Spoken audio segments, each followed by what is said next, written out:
Hey there, Den of Geek fans. Aaron Sagers here, and I'm very excited, very happy to have all of you join us today, right now, in fact, for the Paranormal Caught on Camera Season 3 live stream.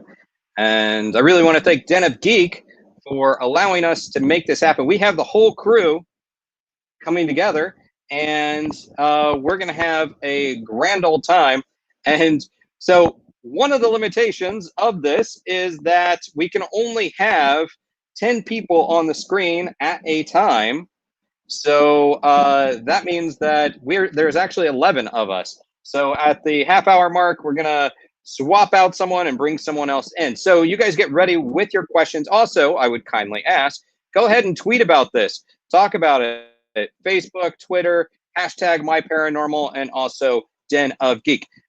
So all these guys were very gracious to give us some of their time, and we're going to hop right to it. I'm going to just say their names. Of course, you know them from Paranormal Caught on Camera. I'm going to bring them in one by one, and if make some virtual noise or whatever for them as I bring them in. Of course, you know this gentleman, another bearded gentleman from Paranormal Caught on Camera.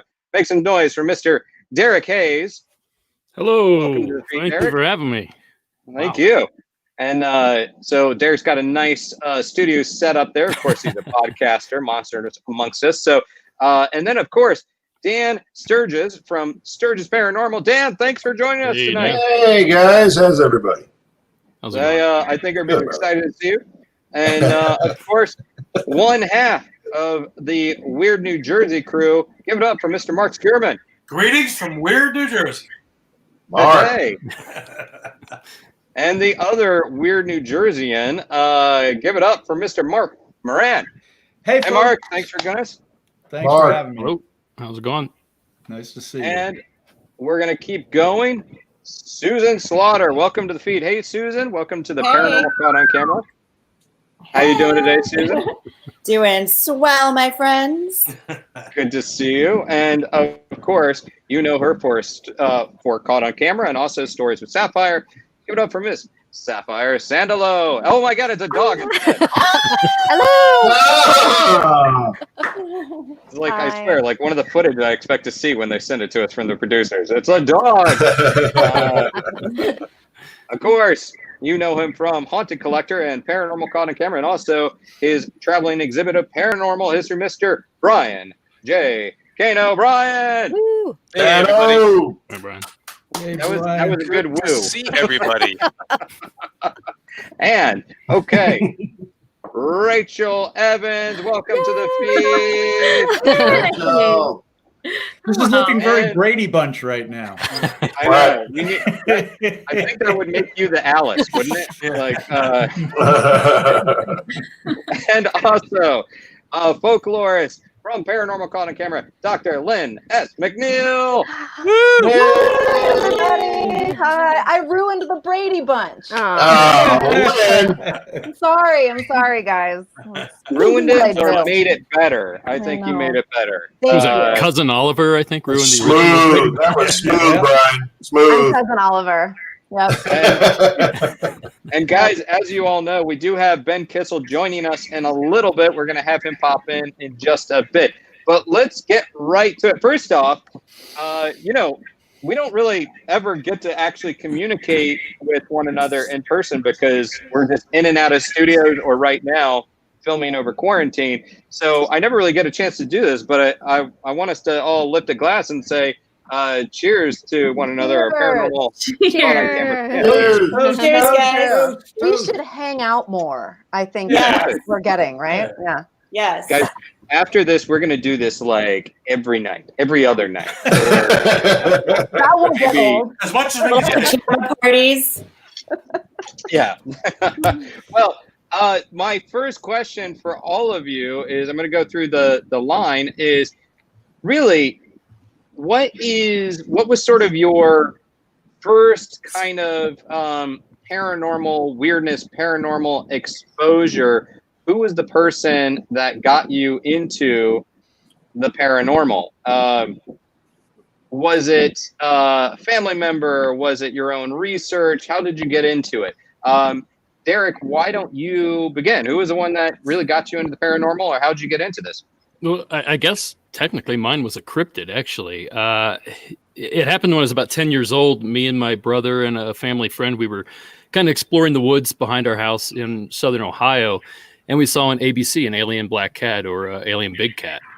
And this is like a jaguar-sized, big black cat that ran in front of our path, and I was just blown away. So that kind of opened the floodgates. I found Bigfoot, Loch Ness Monster, alien ghosts, and books, libraries, TV shows. After that, it was over.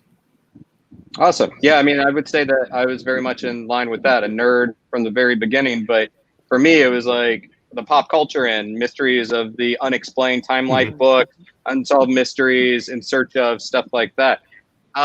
Dan, how about you? I mean, right here in New York, you do Sturges Paranormal. You're an investigator. How did you initially get into all this weirdness? Well, growing up, when I was young, my grandmother, my mom's mom, moved in with my parents before I was born, so she was always around, and she was a little Irish lady, and she came to America, and the rest of her family went to Scotland. So she would tell me stories about the Loch Ness Monster when I was very, very little.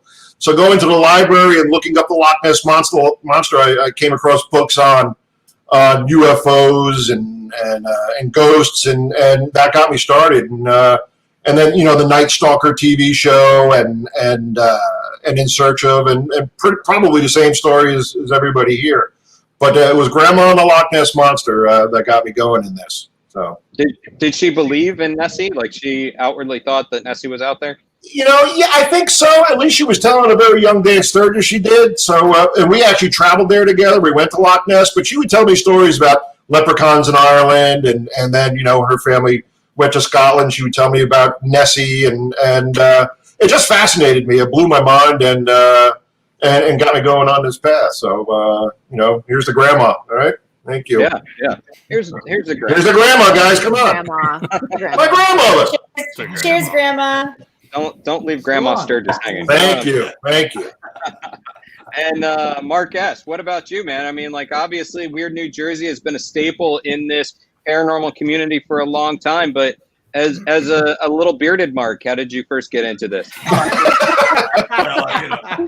did have a beard since I was 8 years old. So. I think it was in grammar school. I used to buy like the Scholastic Book Services books. It was like one of the ghost stories with the big ghosts popping out of the haunted house, and I was hooked ever since then. And even when the magazine started, it was just about there was so much weird shit in New Jersey that nobody was ever writing it down. So I said, well, I'm going to go write about it, and we'll see if it's true or not. But it really didn't matter.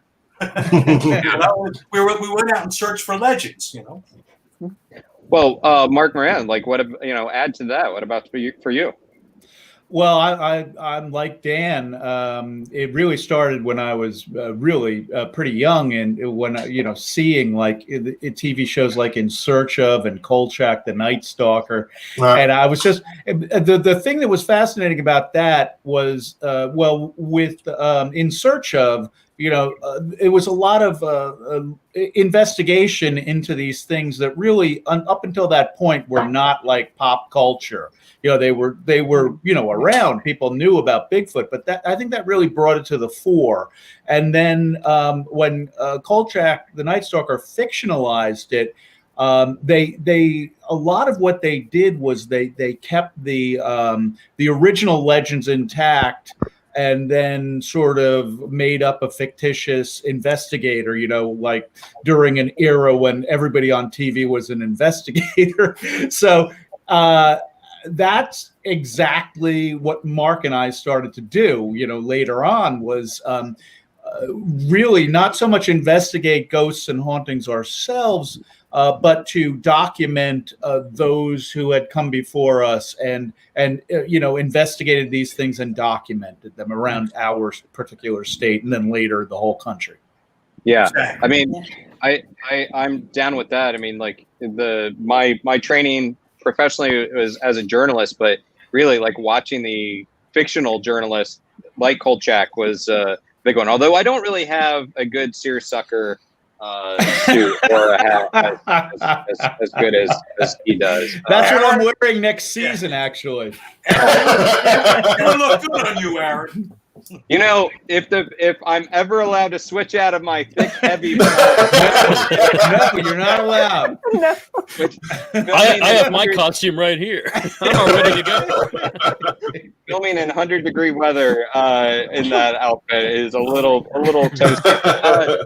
Susan, I've known you probably the longest out of everybody. You and Brian are kind of closest, but Yeah. I don't actually know. Like, how did you? Actually, I think I know, but tell us, how did you initially get into all of this weirdness? I think like most people that get into the paranormal, it's usually from a personal experience. And one of my earliest childhood memories was seeing a fireball manifest in my room. And when I went to my mother to tell her what was happening, she was just very open to it. And she was raised Catholic, and she told me this was like a guardian angel of sorts, and tried to encourage me to embrace it and not to fear it. I think mostly because she didn't want me sleeping in her bed every night. But I kept seeing different forms of strange things happening. I've been experiencing them my whole life, but I think it was my father who gave me the K2 meter when I was about 12 or 13 and said, next time you have an experience, if you click this device, it will gauge electromagnetic energy. And if it goes off, then you know it's really there. So that was like my first, like, oh, an investigative tactic there, you know, which came from my dad. And then I got into, ghost hunters on Sci-Fi, and I started watching the series pretty religiously because they did what my father had taught me about. They had K2 meters and all of that. And then I saw little things scroll across this, the screen where they were like hiring investigators. And at the time I had already joined a team in Miami when I was 18 and had been investigating with them for a year. And I decided to go and contact Sci-Fi Channel when they were looking to cast a new member. And that's how I got in. And I started with Ghost Hunters. Yeah. I think, like, weirdly enough, I think I first met you something when you guys were filming for Ghost Hunters Academy at St. Augustine. Yeah. Alongside Carl. And you guys were... I was 21. Jesus. I'm 33 now. That's how long I've known you. That's okay. Yeah. Okay. Then I think you win. Sometime. Yeah. We'll find out once Brian comes along. But Sapphire, how about you? I mean, obviously, I think like a lot of other people in the room, I've been fortunate to join your podcast. I've listened to the podcast. Great narrative podcast. But thank you.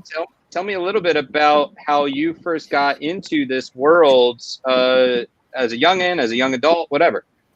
Yeah, I mean, as a Filipino person, Filipinos like love the paranormal and spiritual stuff. It's just like part of our culture and our nature. And my grandfather on my mom's side is the one who had these really cool stories of when he lived in the Philippines, and he would tell me all the stuff that he saw. He actually passed away pretty recently from COVID. So just want to say, cheers to to my grandpa. Yeah, dude, I'm sorry to hear that. At all, but. I mean, sorry for your loss, but also thank you for his stories. Like that's like an amazing legacy. Yeah, I think so too. And Brian, do you want to add to that? I mean, wait, I forget when we first met. It must have been like, I don't know, 2009, 2010, but what was your origin story? Well, I was bitten by a radioactive spider, and then for me, I mean, a lot of you guys have mentioned it. In Search Of was huge when I was a kid, and I don't necessarily remember specific episodes, but I remember the end credits. And as the credits rolled, they showed pictures of Stonehenge and Loch Ness, and it just imprinted on me that when I get older, I'm gonna get to all of that and discover everything.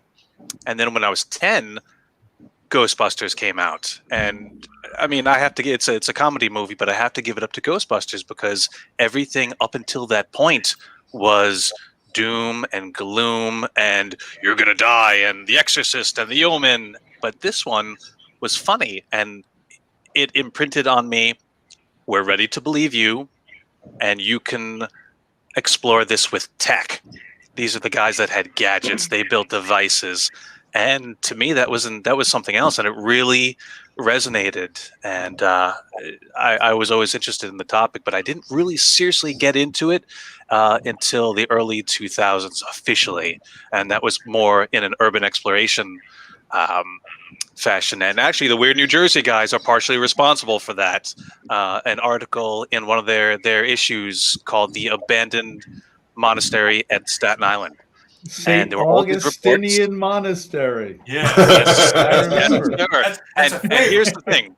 Here's the thing that put me on the track, because in that 2-page spread, there were all the reports of all the weird things that happened there. But at the bottom right of the page was clip art that I didn't realize at the time of a monk, a robed monk, standing in front of a wall of skulls. And stupid me, I said, "Oh, that's there. We have to find it." An adventure ensued. Hijinks followed.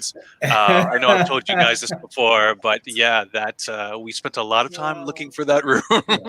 You actually have to follow the sub-levels of the monastery all the way to Paris to find those skulls. We're glad Yes. we put you on the right path there, Brian. That's how you know Weird New Jersey had was big time, is they had access to the good stuff, to the catacombs. Absolutely. But I think Ghostbusters is a great movie to bring up, because of course, like, even though it's comedy, in a lot of ways they treat the paranormal component seriously, and I think that's because Dan Aykroyd, being raised as a spiritualist, he took Absolutely. the paranormal phenomena quite seriously. So I'm with you there. And then for Rachel, how about you? Hey, yeah. I guess I grew up in, like, I guess what you could call a haunted house. It was very spooky. It was on 2 acres of land in Texas. It was built in the early 1800s and was used as I guess an illegal abortion clinic in the basement of it. The doctor lived in the home and then performed, from what I've been told, abortions in the basement. So I grew up just seeing stuff all the time from a very, very young age. There were bullet holes, and not like in a scary way. There was like a lot of interesting glass pieces that were there for a long time, and there were like bullet holes. So I would spend my youth trying to figure out what happened there, and also trying to not be afraid of all of the ghosts. You know. I would be probably more afraid of the bullet holes. Well, I'm from Texas, you know. It's like it's a bullet. But yeah, you know, and I'm the kind of person who likes to stick their tongue in a toothache. So every time I would see something, I would get scared and then be like, okay, let's explore that. Yeah, I actually love that description, because that idea of, like, when people say, well, you know, does it scare you? It's like, yeah, you get startled. It freaks me out. But after that initial scare, you jump right back in, because that adrenaline rush, you know? Yeah, don't you kind of like it? Yeah, love it. And so, Lynne, bringing the strong folklorist perspective in here, what initially got you hooked into this world of the weird?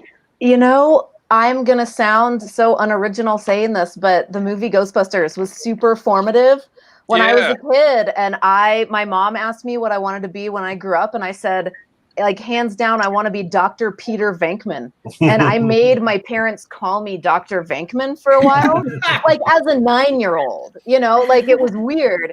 And it's cool because I sort of feel like I got really close, right? Like having a doctorate in folklore is not a doctorate in parapsychology, but it's close, you know? I have a t-shirt that says Venkman burn in hell that I should have worn.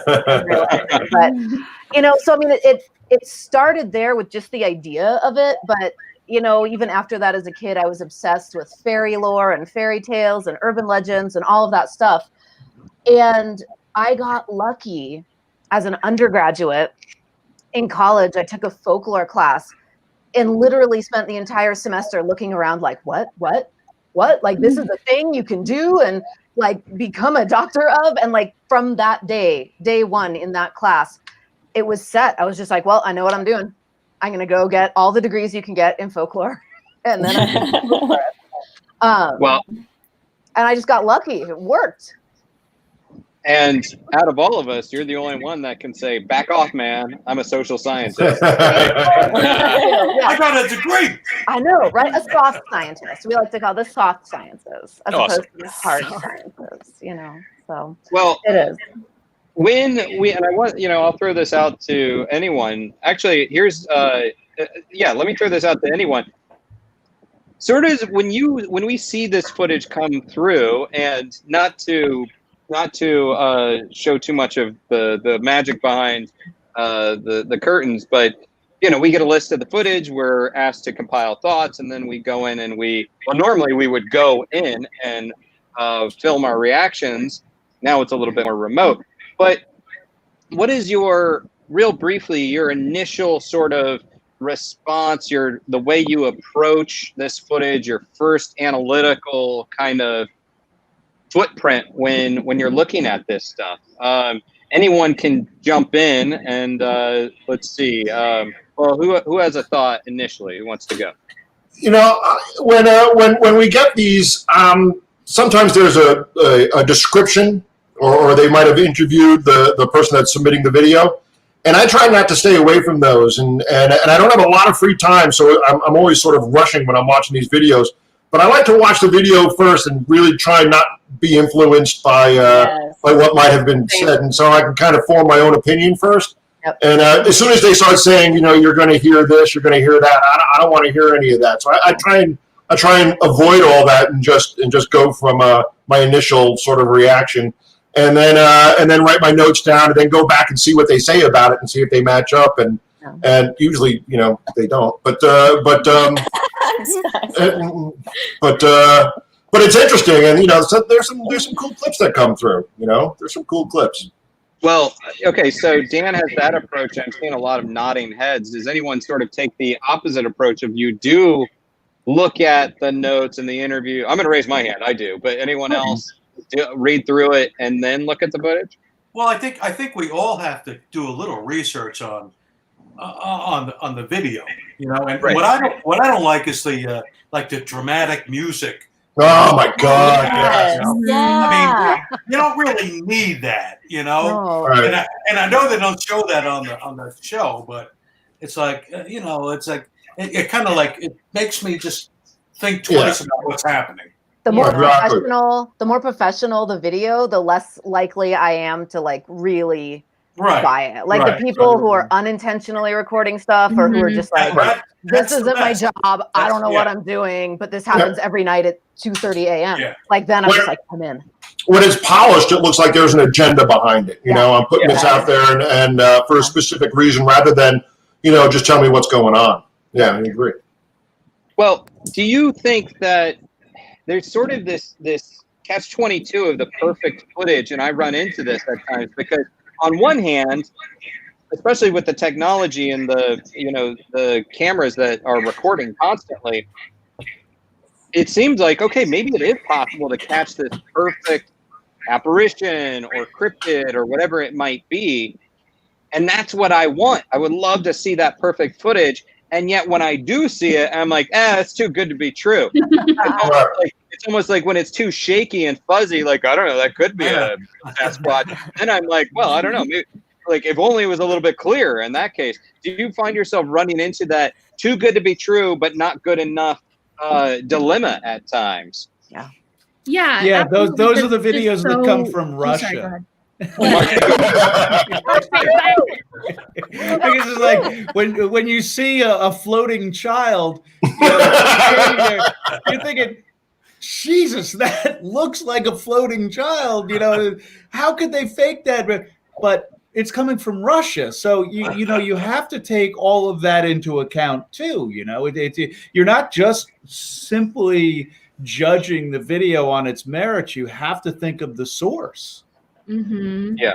We're all Lynne, going were to know you how to about to- swear in Russian by the end of this. I think I love it. Just all the videos of people staring up at the sky, swearing in Russian. I feel like I'm absorbing the expletives. My biggest Actually, pet peeve with all of these videos are the guys I'm sorry to generalize, but I have to say, usually it's dudes who go in just yelling. They go in ready to scream at the ghost. I'm like, what backwards TV shows have you been watching, thinking that you can bully the ghost out of here? You know why that is.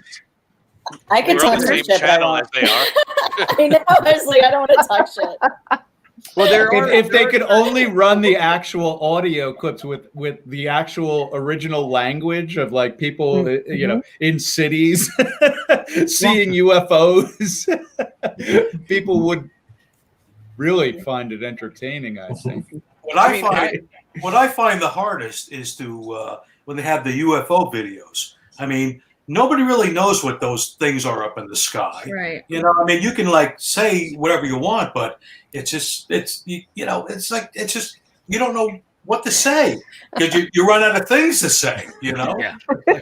I literally never have a comment on the UFO videos. Like I've gotten to the point where I'm just like, all right, next clip. I just assume it's the government every time. Usually when they go to like the the paranormal stuff with the EVPs and whatever, I say, oh, give that to Brian because I don't. I'm not a paranormal investigator. I'm a journalist. You know.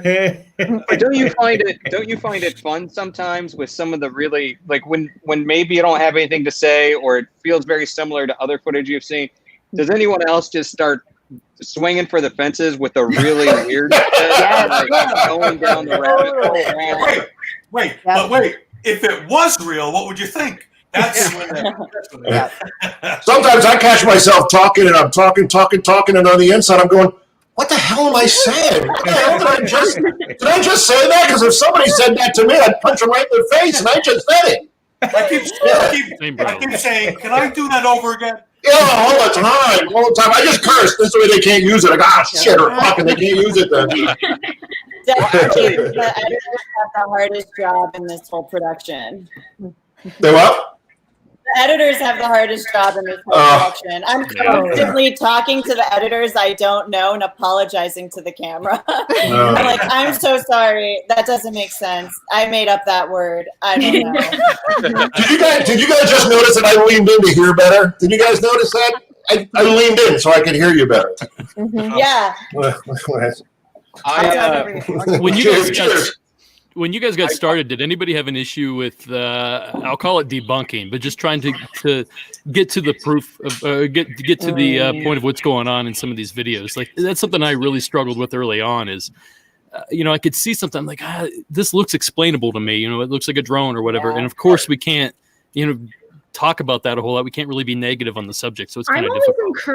I'm always encouraged. Yeah. Maybe I like it. Maybe they know that I'm just going to lead with that because I always look for like, where's the light refractor? Like what's happening here? And then once that isn't the thing, then it's like, okay, cool. Let's get into the cool stuff. Yeah, So I always start with that. And they have been really kind about encouraging it, but maybe they're just like, let her get it out. Yeah. We'll edit it out later. I'll cut it out.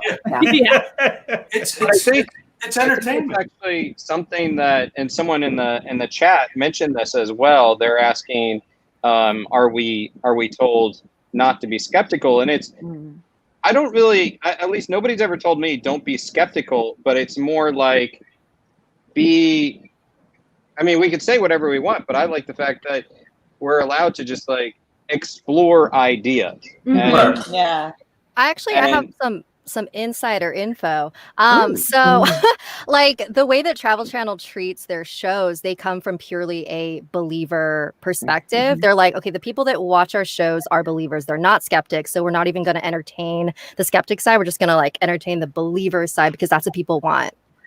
Well, I think that this is only my own opinion, but I think the Travel Channel loves when people get like pissed off that they say these things are fake. I think it even makes the ratings even better, because I get so much hate mail. Do you guys not get that? So maybe my God.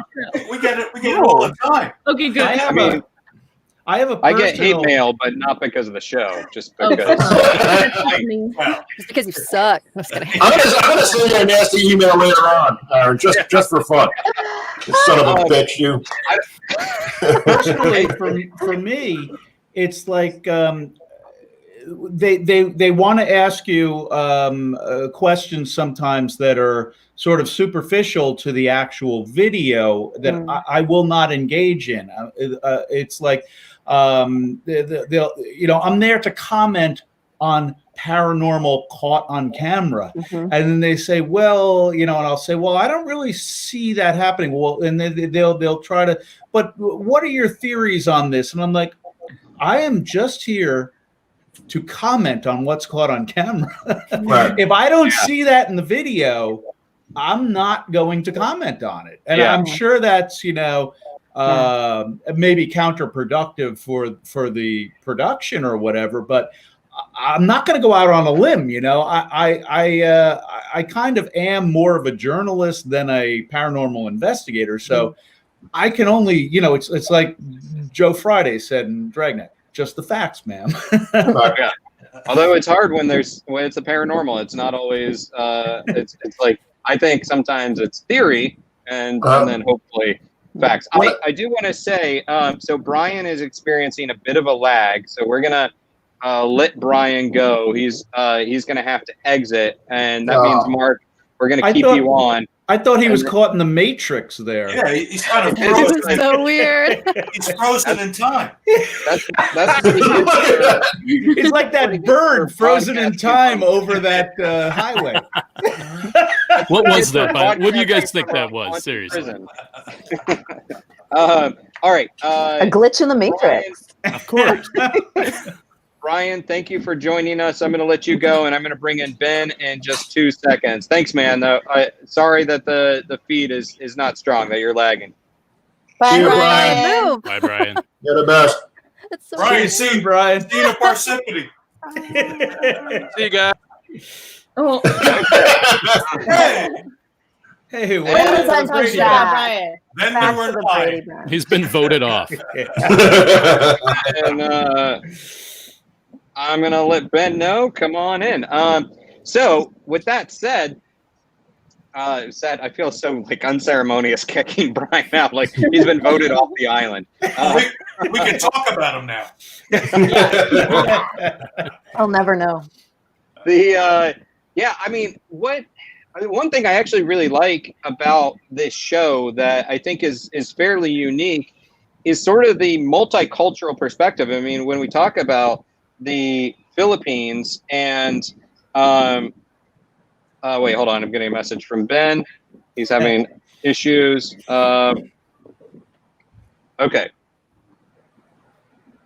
We'll take his audio. He's having, I don't know, apparently Ben's working from an old computer. So we'll rag him about that when he gets in. But Isn't he a professional podcaster? Look, you guys are going to have to lecture him about this. But one of the things I do enjoy about this show is the fact that it does have this multicultural perspective where we are getting footage from Russia, from the Philippines, from all over the world. And have any of you really seen, outside of your own research, anything like that where there's that kind of exposure? Anyone experienced that before, or at any other shows? Not Not recently. I mean, I really enjoy like Ghost Hunters International, which I was the case manager on. I mean, it was one of the only shows in the paranormal television sphere that went across the globe. I mean, and we've investigated, you know, all over South America, Europe. We've even been to, like, you know, some places in the East, like Malaysia. I've been to the South Pacific Islands. Like, so we're always dealing with different cultural perspectives on phenomena. And I think that was the most intriguing things, because I noticed, I mean, since like the Spanish, you know, conquered pretty much most of the world at one point and like spread their, you know, Catholicism around, and you find that you're like, have these Catholic families, but they're believing in these very like traditional folklores from, you know, their native land still, you know, like and then you'll find that those things kind of coincide together, and they're experiencing things that they believe are divine, but at the same time, they're still like characters from like their great grandparents that, you know, I guess like when I was in Trinidad, I investigated this case of the Sokonya, which was this kind of like energy vampire that was in the form of a fireball. But at the same time, they believed in this, and they believed in like what it was traditionally, but they're still like praying on the rosary to get rid of it, which I thought was really interesting. So it's just like things like that was like really interesting, and definitely makes me miss investigating abroad. Yeah. The reason, I was just going to pop in. Yeah, The reason why there is that fusion of Catholicism and traditional practices is to protect themselves, because like the oppression from the Spanish colonizers was so strong that they were like, okay, well, if we outwardly look like we're practicing Catholicism, but then secretly we're not, then we're able to keep our traditions alive. And that's how it was like in the Philippines.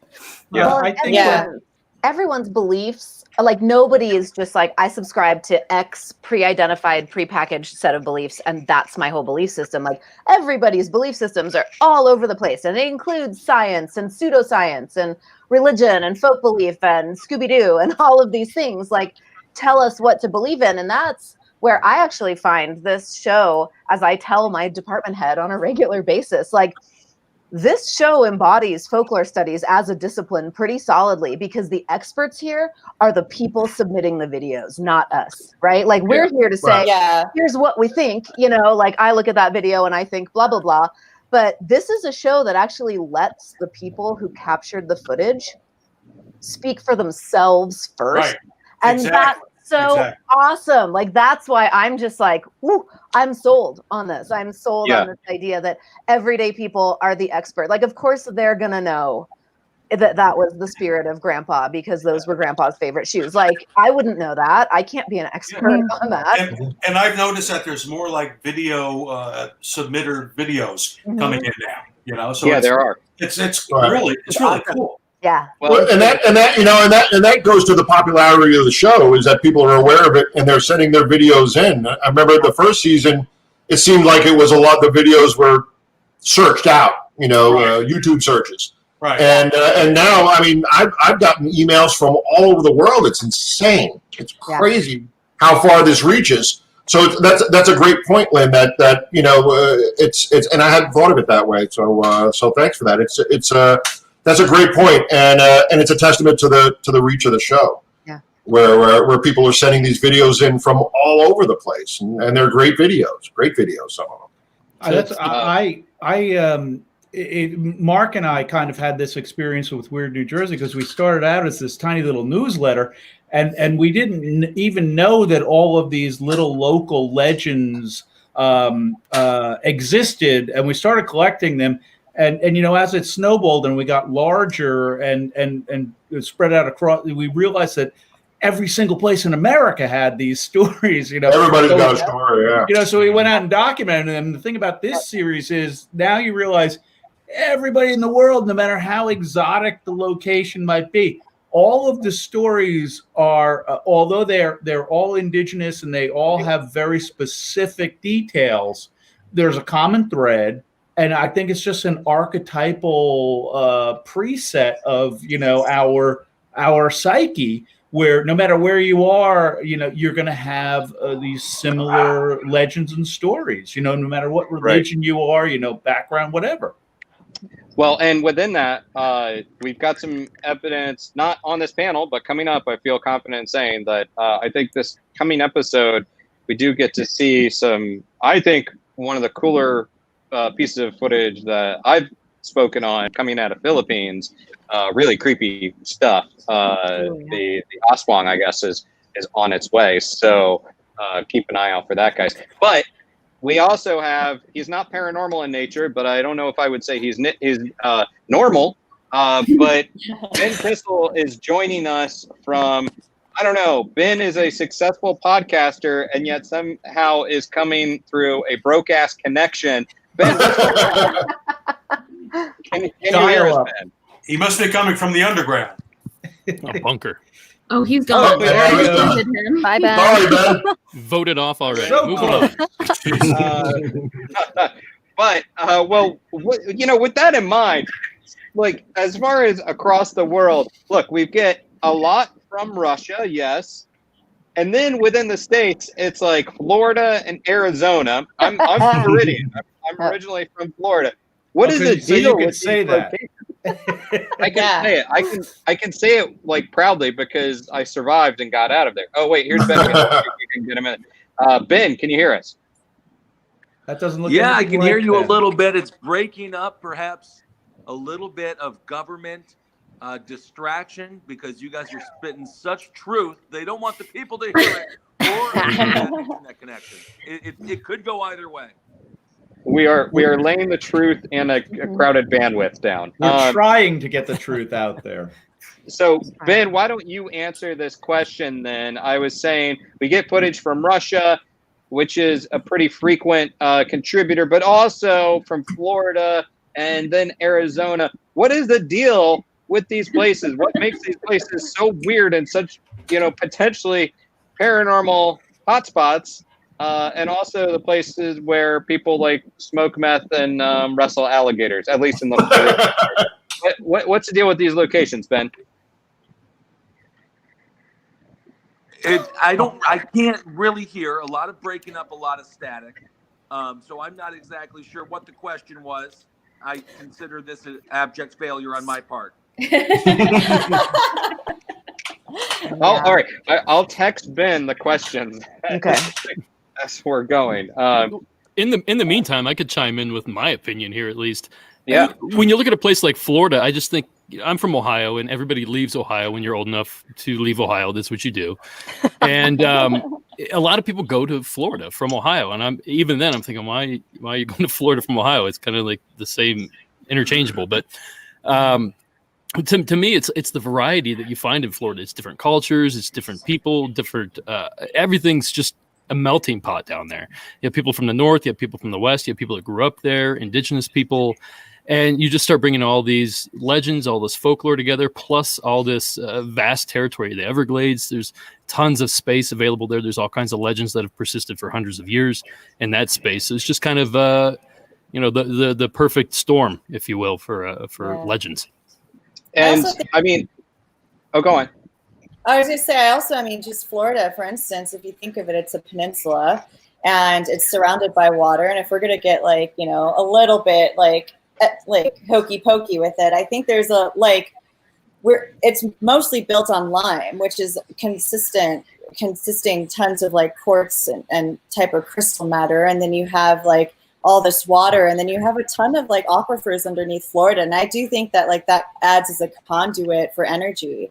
So if things were to be at least in a ghost speaking, I think a lot of that energy can get stimulated by that. And we also have lots and lots of storms and we're also Miami, for instance, which is where I'm from, is kind of one point of the Bermuda Triangle. And there's also these theories of how there's these, you have these ley lines that go through, there's specific energy points. And I think that the planet has its own resonance and vibration that can build up, make certain places on this planet, that have more activity than others.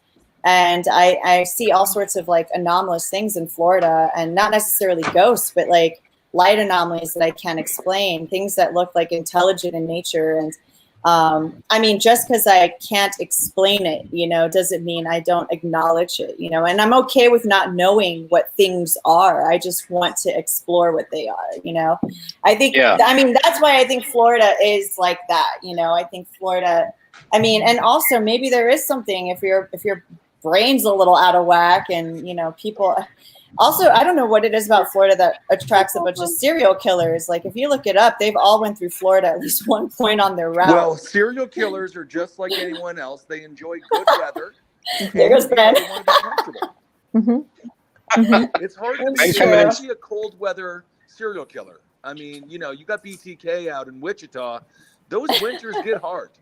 And sometimes you just got to go hang Not out. that many people are killed in the winter. Palm Beach.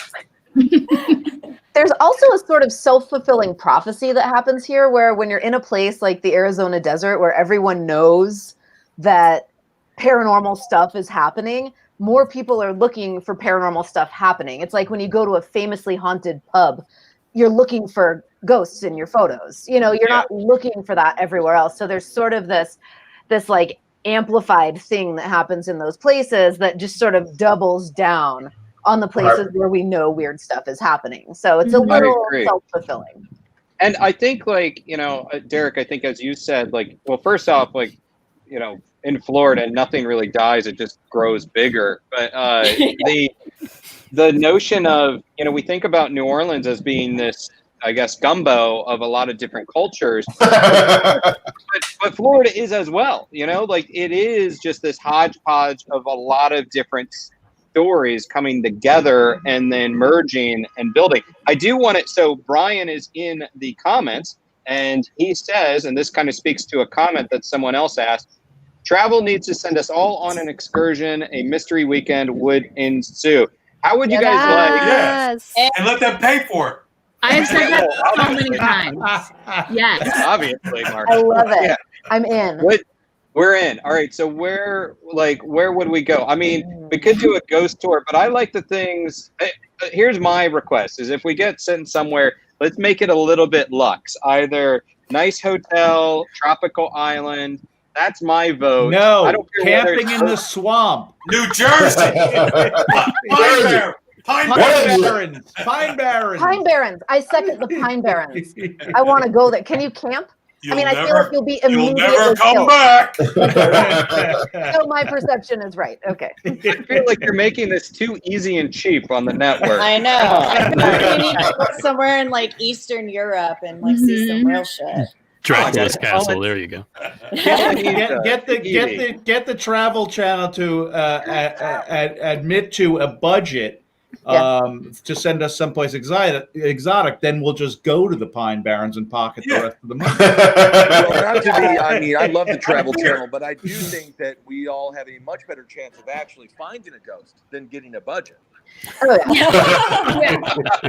So Brian just pointed out in the comments that he envisions it playing out like a game of Clue. So it's just going to be like, you know, Susan in the Pine Barrens with the Jersey Devil or something. I know. Yeah. A Jersey Devil in the library with I don't know, with the Piper. I don't know. Well, you know, we've been contacted by a fellow in Toms River, New Jersey, who can show us a portal to the inner earth. Yeah. And we could always go there. What are we waiting for? Why are you not there right now? Yeah, what are you doing on camera? If you ever saw the person who gave us the offer, Dr. Beard, I don't think you would travel into the inner earth with him either. It just sounds like an elaborate come on, honestly. Like, all the time someone's been like, "Hey, just come check out my portal to another dimension." Yeah, my name is Beard. He claims he's been there twice or 5 times. Maximum 5. Yeah. Yeah, I don't need to be living like the main character in the movie Coraline right now. You know, I'm still trying to figure this place out. I don't got all that time to go figure out a whole nother dimension. Well, okay, so I do want to know, and Brian chimes in, that is Dr. Beard actually Ben? Henceforth, yeah. I think from now on, we will know. Well, I mean, kind of speaking of that, not Dr. Beard, but we are about to see the beginning of the quarantine episodes, and I know personally, you know, you miss little things like a hair and makeup person and someone to mic so you. I miss Kelly. I know. No. Well, I'm downright ghoulish. Was there any kind of interesting anecdotes or anything from these quarantine episodes? Like when you progressively over multiple episodes, for me anyhow, before I got a haircut, having to like paste all the hair behind me so it didn't look like all out here. Any anecdotes from that you guys want to share? Weigh in on? It was weird they made us wear a mask. I thought. I had a stand-in the whole time. Yeah, for me, it's like move 1 inch to the left. Now move a half an inch to the right. Now turn the camera up. Turn the camera. And then the power goes out. My favorite thing is that we all needed these little remote controls because constantly poking the camera to start and stop different takes was like not gonna cut it. So yeah, that was my favorite thing. The biggest problem for me for filming at home was I would have to constantly talk into the camera and say, hold for leaf blower outside. Hold for passing train. Hold for thunder. Yep. And it just made the process so much longer, really. Hey, who's done multiple episodes in their underwear from the waist down? All right. I'm not wearing pants right now. Yeah, man. I mean, I didn't do any of the quarantine episodes because I couldn't figure all that out. But I've never not done this show in my own.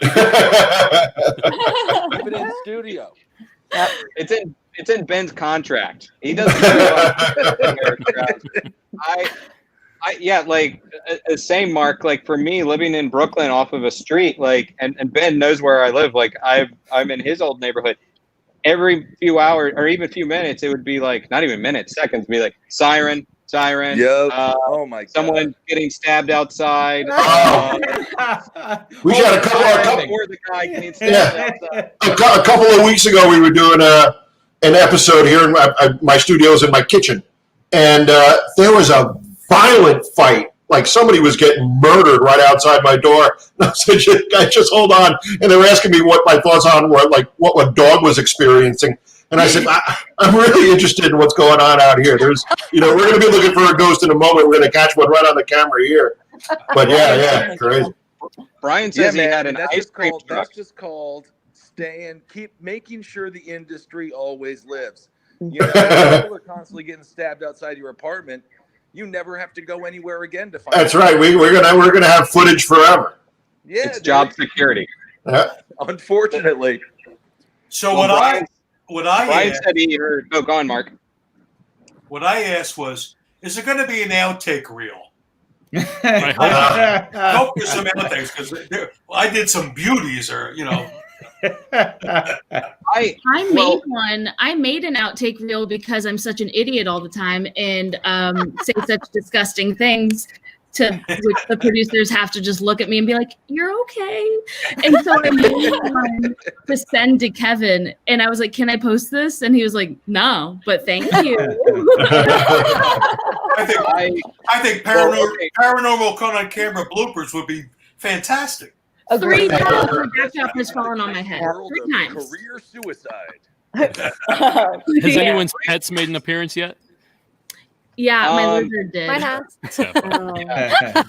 I can hear my cats when I'm filming, like running back and forth like a marathon because I shoot in the basement, and they're just going back and forth. And I'm like, sorry guys, I got to go up there and feed them or something.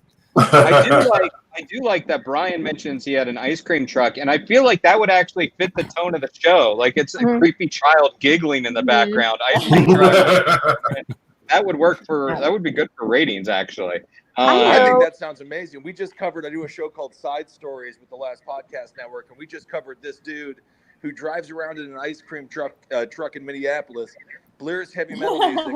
He never has any ice cream, and the kids roll up to him, and they try to get ice cream and stuff, but then he's like, "No, it doesn't exist like that," and then they're shattered. So that's really interesting. I thought you were going to say that he killed them. I was ready for a Kuklinski moment. I was waiting for that part too. It's like the movie Dune or the book Dune, which I don't read. My friend does, but it's the little death. Those kids are now full of fear that ice cream will never be there anymore. And I think that's better than killing them, is just letting them know that life is full of disappointment. Yeah, that is better than killing them. You're right. Well, kind of on that note, Ryan mentioned that we should record a quote-unquote real episode where we debunk everything, and it'll be a 60-second long episode where it's just like, nope. Fake, just move on, no. But I always thought it would be cool to do an episode with everybody's own evidence and bring it on and have everybody kind of critique the stuff that we've caught. I always thought that would be a good idea.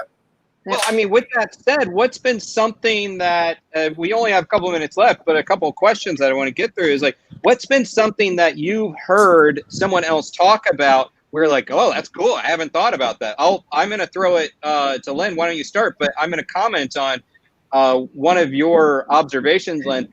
When you mentioned I'm a comic book nerd, a sci-fi nerd, and everything, and I love thinking about parallel universes, dimensions. Mhm. But I was watching one time you mentioned multiverse. I'm like, she said multiverse. I was so stoked that you not only that you said that, but they left it in. Nice. Because that one was a win. So, Lynn, how about you? What's something you've heard where you're like, wow, okay, I kind of dug that observation?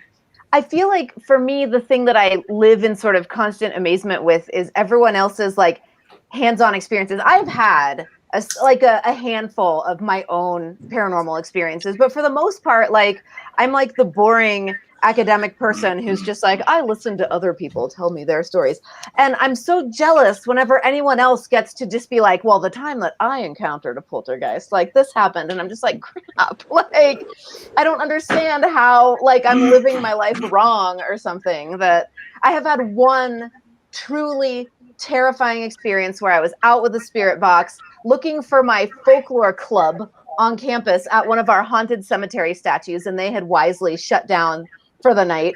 And I was like, I'll just get out this, spirit box and see what's up. And clear as day, this voice is just like, you should go. And I just booked it. Like, that was it. I was like, oh, there's my moment. And I'm gone. Right? Yeah. And I feel like everyone else has these experiences where it's like, no, and then I stayed and I explored and whatever. And I'm just like, oh, damn, I've got to up my game. I feel the same way. Like every time they ask, like, have you ever investigated this place? I'm like, no, I'm too much of a pussy. Like, I don't do that. I like hearing other people's stories. But on the inverse of that, Sapphire, I feel like me and Sapphire have a history of working together. That sounded like we were in a fight. We're not. I love you. And I've known you for 5-something years, and I feel like every time you speak on your personal family experience, I feel like I learn something new, and I just I love it. I'm glad. Well, anyone else want to weigh in? Yeah. Mine kind of piggybacks on the ladies here. I don't do a lot of investigating. I try to, but most of my time spent sitting in this dark room listening to other people tell me stories. Mm-hmm. And that kind of spills over into the TV show here a little bit, because you can hear emotion, reaction in these people's voices as they're filming things. And that's kind of the same thing that I'm dealing with on my podcast. And so for me, that's kind of the thing. It's just the personal contact with people that are telling these stories, these amazing things that happen to them, unbelievable things that happen to them. And they're just trying to rationalize it and trying to get some sort of normalcy out of it. And it's just something about that really speaks to me a lot. And I do say, and I think Brian has a good point here, that sort of this team needs all these positions, and everybody coming at this with their different levels of expertise and research and everything really makes an interesting, cohesive unit. It's fun. It's a really impressive group to be counted amongst. Yeah, Ben. And it really does seem like a lot of this sort of psychic creation of cryptids and things like that is happening more and more. We interviewed John Tenney recently, and he was talking about how people in Michigan are seeing this sort of triangle covered in hair with like little feet. Multiple people have seen this that don't know each other. They're all describing the same thing. And now, obviously, with the UFO disclosure stuff happening, we're seeing just so much more evidence of UFOs. My friend Sonia Sentry, who is a great model and very successful in the arts, she just showed me a UFO video that was just like straight up cliche, out of this world. But there is just so much more video evidence right now. And I think that's why when it comes to UFO specifically, the government is like, well, we better come clean because people are just figuring this out. Well, and I think with regards to not just this show, but everybody recording everything, something that really excites me is I'm someone that's kind of an everybody into the pool when it comes to all these weird theories, not just ghosts, not just cryptids, not just UFOs, but all of it. Unless you have violent diarrhea, in which case, stay out of the pool. Stay out of the pool. Well, the violent diarrhea of the paranormal, I don't know. That would probably be the rake. But I do think like it's fascinating because I'm excited to see like what's next, because all this weird shit, I think it's going to be, people are going to eventually be saying like, well, here's a vampire, or here's this zombie-like or Haitian voodoo zombie type character, here's this, here's that. I think we're going to start seeing even more of a plethora, a diversity of this weird stuff. But on that note, we are running down on time. So I have just 2 final questions if we can get through it. First off, if there was a drinking game based around Paranormal Caught on Camera, what phrase would you likely be caught saying that would make someone else drink? I'm going to go down the row real quickly. Derek, I'm putting you on the spot. You go first. Well, it seems like every episode I'm asked, does this seem like a residual haunting or an intelligent haunting? So anytime I say any of those, that's definitely a drinking moment. Okay, we're going to do shots for is it a residual with Derek. All right, Dan. I say this all the time. If it's too good to be true, it probably is. I say that pretty much with every clip. And yeah. That's like a bourbon shot from Dan's if it's too good to be true. All right. It probably is, yep. All right, Mark, yes.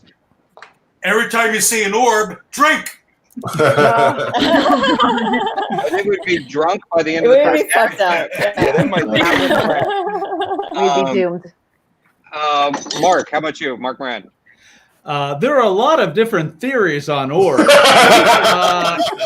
That would be like a double drink because orbs. I don't particularly subscribe to any of them, but there are people that believe. I'm not an orb guy. Susan, how about you? Oh man, I'm always refusing to say the word demon. So I'm always saying things like negative energies. So that's what I'm like, negative vibrations, negative energies. It's like my thing. Cool. All right, so we'll do no such thing as demons. Yeah. I agree. All right, Sapphire. Anytime I bring up Filipino stuff or Indian stuff, I always find a way to like weasel that in somehow. I feel like I always try to weasel in the Florida stuff, and anytime it has to do with dogs, I have to bring up dogs, my own dog. All right, Rachel, how about you? Well, on similar, I say a nefarious spirit, or if I don't want to be mean, I'll just go, hoo-hoo, doggy. Wow. And then they'll just keep at it, and that's it. I'm going to try that, actually. I go, oh, well, would you look at that? I'm stealing Woo Doggy. Next time. Woo Doggy. I think we should all do it, and they'll be like, what the hell is Where did this all come from? I love that plan. I would love that so much. We have to now. Have to. Yeah, have to. All right. I don't know how often it's made it into the show, but I feel like there have been at least like 30 times that I've looked at some clip of Nocturnal Lights and basically said some version of the phrase like, well, anytime we see formation, it implies intention. And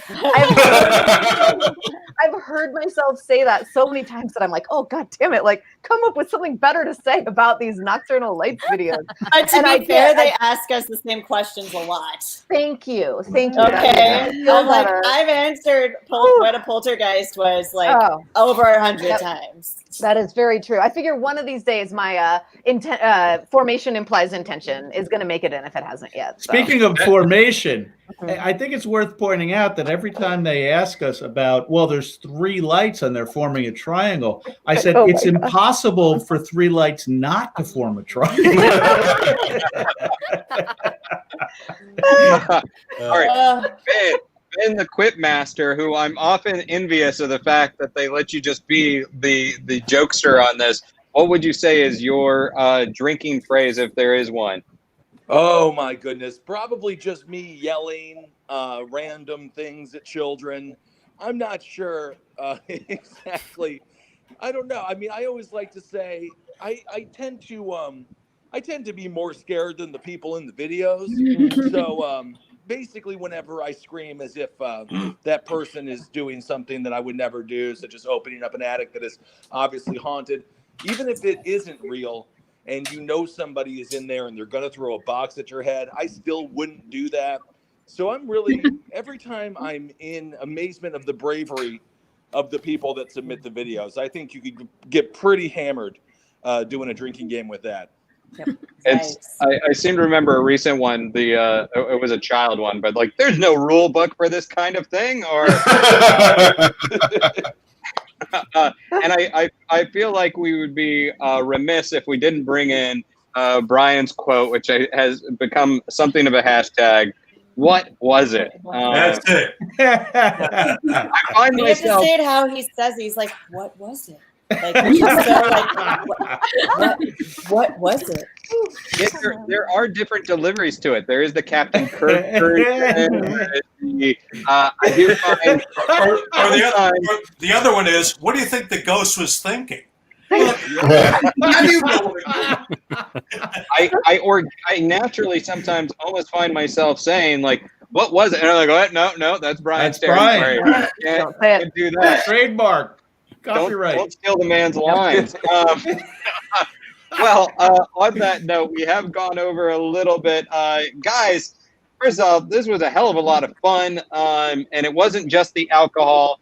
I had a great time. Speak for yourself. You're right. The booze helped. Look, so Paranormal Caught on Camera, new episodes, quarantine episodes begin this Sunday, 9 p.m. Eastern Time on Travel. But aside from that, just go down the row and tell everybody how they can find you, reach out to you, and follow the stuff that you're doing. Derek, go. You can find Monsters Among Us podcast basically anywhere you can find podcasts. And I have a hotline if you have an experience you want to share your story. Just call hotline 1-888-608-NIGHT. Thanks. Ooh, that's cool. I know, give us a call. I want a hotline. I know, right? Dan. You can just go to my website, sturgesparanormal.com. Haven't really updated it in about 7 years, but there's a link where you can email me, and there's a number on there that in about 6-7 months I'll check the voicemail and get back to you, probably. Right. So if you're suffering from a demonic infestation right now, maybe call Derek. Call Brian Cano, yeah. I don't know that I'll be any quicker. I'll be honest with you. There you go. All right, Mark Sceurman. I'm going to say the same thing this guy is saying, so he can say. WeirdNJ.com, WeirdUS.com. That's all you need to know. All right, Susan. Well, I guess you guys could follow me on Instagram. I'm Susan the Dragon Witch, and I have my own independent paranormal outlet called The Dark Zone, and it's thedarkzone.tv if you want to check that out. Cool. Very cool. Sapphire. You can listen to my podcast. It's called Stories with Sapphire. It's Sapphire with 2 P's. And you can also submit your own story. And you can do that on the website, storieswithsapphire.com/ I think submit. I should probably know that. Where's your hotline? Seriously, And, you know hotline? I don't have. Sorry. Yeah, I know. Everybody needs a hotline. Rachel. Whoa, I don't know why I forgot who I was when you said my name. Anyway, Rachel Sam Evans on all the socials, and if there are any teenagers watching, I run social for Smosh, so talk to me on there. It helps with my job. Cool. All right. Cool. Lynne. Yeah, you can find me on Twitter at Lynne S. McNeil, all one word. That's Lynne with an E and McNeil with 2 L's. And of course, at Utah State University's folklore program, where I am in charge. I think you should have all of us out there for like a guest speaking gig, and then you'll quickly be fired. But I mean, right? Exactly. You joke about no, that. I did a really college wouldn't be. speaking gig, I did a. and the dude the guy that hired me did get fired after I spoke. Oh, that wouldn't happen. That wouldn't happen. I had a week-long workshop on Slender Man, and the university loved it. Oh, That's a awesome. week long? Yeah, it was awesome. That's awesome. Yeah. But if you really do want to exit like in an unceremonious way, just let us know, and then Ben will get you fired. Ben, where can everybody find you? Speaking of Slender Man, I do a podcast with Marcus. But now I'm forgetting names also. Who are these friends of mine? Marcus Parks and Henry Zabrowski. It's called Last Podcast on the Left. So you can listen to that. We do serial killers and true crime and paranormal stuff and ghosts. And we actually just did a 1-part episode on Slender Man. and or Slenderman, depending on how you want to say it. So yeah, check all that out. Ben Kissel 1 on Instagram, and that's it. And then I do a bunch of podcasts and stuff that you can find me. I'm out there in the world. And you can even see his face most of the time on Paranormal Caught on camera, but not in this live stream. No, because I have an iPhone 11, and I just got it, and I have to change it over. I still have an iPhone 7. This is probably why I didn't make the quarantine edition, because I am so inept when it comes to this stuff. I don't know. But anyway, I will get a camera next time. Next time we do this, I will have an upgraded phone so you can see my strange yet large face. and Brian J. Cano is saying, check out www.neverstopsearching.com, and he's also got a Patreon at not that one, Patreon at Brian J. Cano. And for me, I would say check out at Aaron Sagers on Instagram, Twitter, and I'm always posting links to the various journalistic works that I'm doing. And I'm also doing a podcast called Nightmarica. It's a true crime and paranormal podcast. It's a half and half podcast. And I also want to say thank you. These podcast names are so kick-ass. It's yeah, I know. It keeps me busy. I just did a road trip, and I was listening to all of your guys' podcasts. It kept me very busy. And I want to say thank you to Den of Geek US for hosting this. And you can check them out at Den of Geek US on YouTube, and then at Den of Geek on Instagram. And then finally, everybody out there, all of you guys that tune in to watch this, everybody that tunes in and watches Paranormal Caught on Camera, hashtag My Paranormal, hashtag ParaCamFan, all of that. You guys are awesome. You are such a great group, and I look forward to chatting with you every Sunday whenever we do these live tweets. So I want to end with just thank you guys for being a great. Thank you. Thank you. Can I go to the restroom now? Look to the sky. Yeah, thanks for putting this together, Aaron. This was fun. Yeah, Thank you. thank you. Yeah, thank you, You Aaron. guys, you're all awesome. And well, all right, guys. Well, this is it. So I'll see you virtually on Sunday. I'll see you on the network. And meanwhile, let's do it again, guys. Yeah, Thank take you. care, Yeah. y'all. See everybody Sunday. Awesome. Thanks. Put your mask on. Bye. Bye. Take care. Alrighty. Before Rossi.